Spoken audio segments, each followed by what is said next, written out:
Hi everybody, I'm Becca Odell, and this is my leadership interview presentation.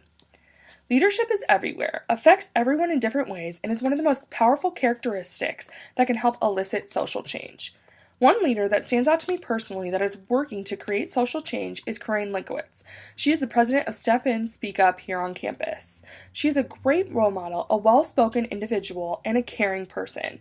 Through her leadership style, she embodies the relationship leadership model in all 5 of its attributes, which are purposeful, inclusive, ethical, empowering, and process-oriented.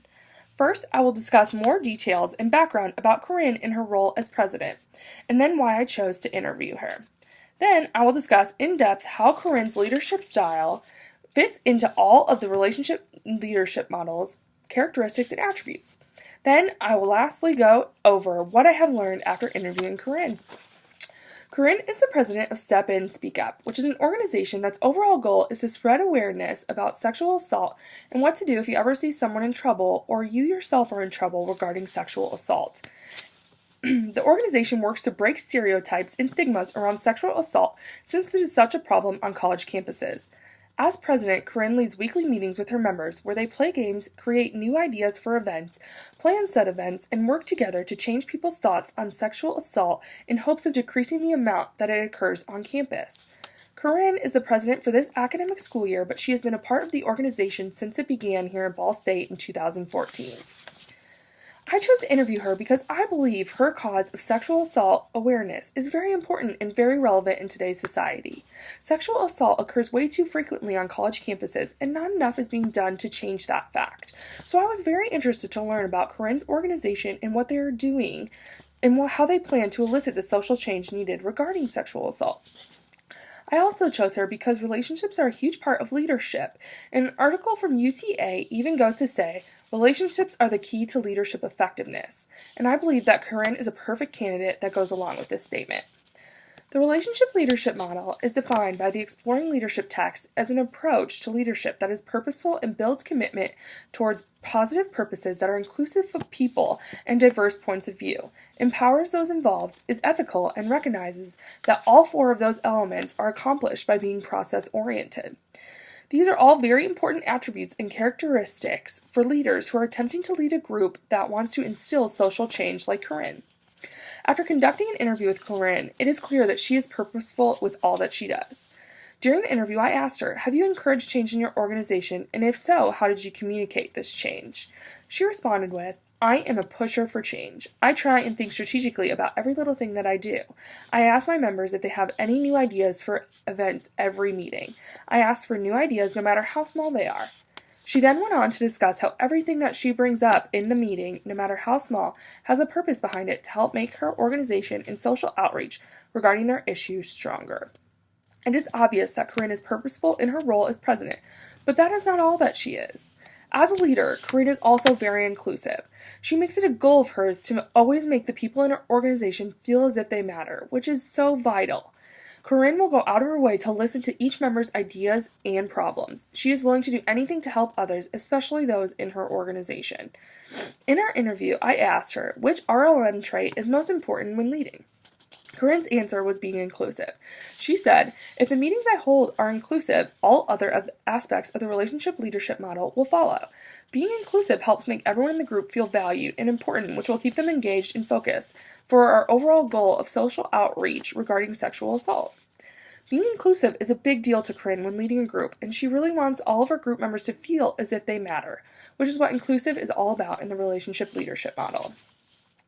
Ethics and remaining ethical is also an important attribute in the relationship leadership model, and it is obvious after interviewing Corinne that she tries to remain ethical at all times as a leader to remain the best example for her group members.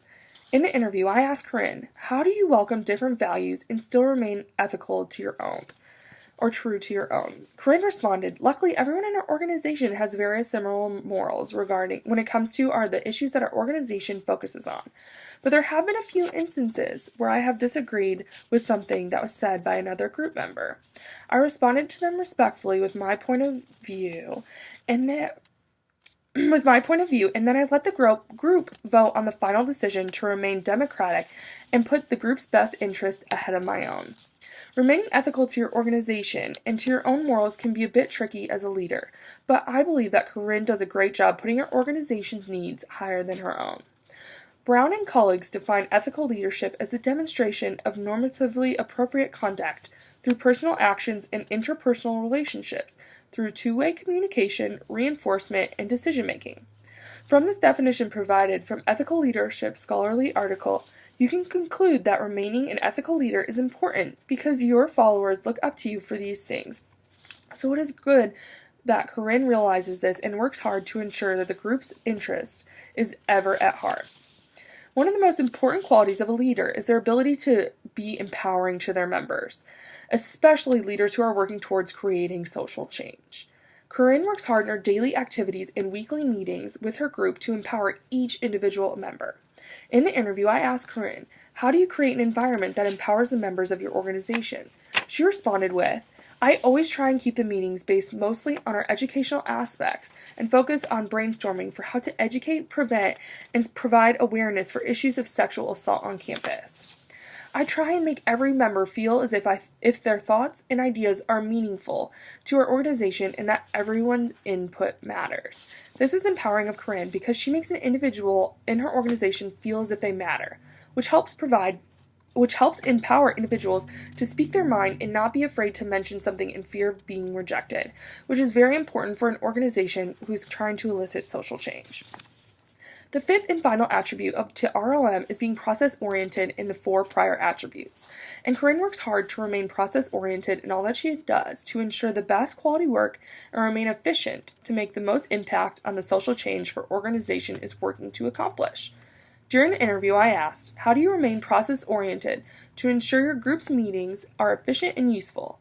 Corinne responded with, I, as a student myself, totally understand the stress and requirements of school, so I try and make all of our meetings purposeful and to the point.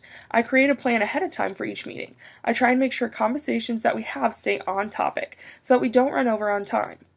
And I work really hard to make our meetings less like a lecture, so that people don't feel like they're still sitting in class after class has already been released. Remaining process-oriented is vital when you want to reach high efficiency in your group meetings, and Corinne realizes that as a good leader, so she makes that a priority. Overall, I learned a great deal from my interview with Corinne about leadership and how to elicit social change. It is interesting to me to learn about other people's leadership styles because I feel like everyone's is different. One of the most important takeaways that I got from this interview is that even though everyone has a different leadership style or a way of doing things, that the 5 traits in the relationship leadership model are very important and are in most everyone's leadership style in one way or another. In conclusion, Corinne is a great example of a leader who follows the relationship leadership model. I just discussed Corinne and the organization that she is a president of. I discussed and proved how Corinne's leadership style and characteristics match that of the relationship leadership model and all of the answers that she has given during her interview. From that, I proved that Corinne is purposeful, inclusive, ethical, empowering, and process-oriented as a leader. Then I went on to discuss what I had learned and taken away from the interview that I had with her. Overall, the relationship leadership model is a very important and beneficial to leaders, and more people should be aware of it so that they can better their organization like Corinne has bettered hers. Thank you so much.